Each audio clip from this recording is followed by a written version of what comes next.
People exclusive Vellappally Natesan പ്രതിയായ ആൾമാറാട്ട കേസിൽ തമിഴ്നാട് ക്രൈംബ്രാഞ്ചിന്റെ അന്വേഷണം അന്തിമഘട്ടത്തിലേക്ക്.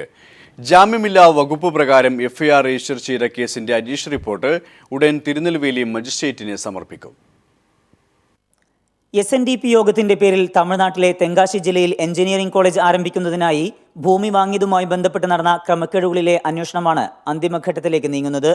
1999 വാങ്ങിയ 14.93 ഏക്കർ സ്ഥലത്തിന്റെ രജിസ്ട്രേഷനുമായി ബന്ധപ്പെട്ട് നടന്ന ആൾമാറാട്ടത്തിൽ കൊല്ലം SNDP യൂണിയൻ കൗൺസിലറായിരുന്ന N ധനേശൻ 2005 നൽകിയ പരാതിയിലാണ് അന്വേഷണം പുരോഗമിക്കുന്നത്. വെള്ളാപ്പള്ളി നടേശനെ ഒന്നാം പ്രതിയാക്കി FIR രജിസ്റ്റർ ചെയ്ത കേസിൽ RK ദാസാണ് രണ്ടാം പ്രതി. സ്ഥലം രജിസ്റ്റർ ചെയ്യുമ്പോൾ വിദേശത്തായിരുന്ന ഉടമകൾക്ക് പകരം ദാസിന്റെ ആശുപത്രിയിലെ ജീവനക്കാരെ ഉടമകളാക്കി തെറ്റിദ്ധരിപ്പിച്ചാണ് രജിസ്ട്രേഷൻ നടത്തിയത്.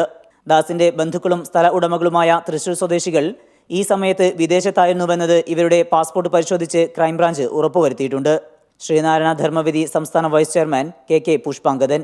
ഈ വെള്ളാപ്പള്ളി നടേശൻ്റെ അനുചരൻ മുകുന്ദനും രഞ്ജിനിയും ഈ സമയത്ത് കേരളത്തിൽ വന്നിട്ടില്ലെന്നും ഇത് വെള്ളാപ്പള്ളി നടേശൻ്റെ അനുചരൻ RK ദാസിൻ്റെ ഹോസ്പിറ്റലുള്ള 2 സ്റ്റാഫിനെ കൊണ്ടുപോയി വ്യാജമായി മുകുന്ദനും രഞ്ജിനിയുമാണെന്ന പേരിൽ കയ്യൊപ്പിട്ട് ആധാരം നടത്തി പോരുകയാണെന്ന് പിന്നെ നമ്മൾ അറിയണത്.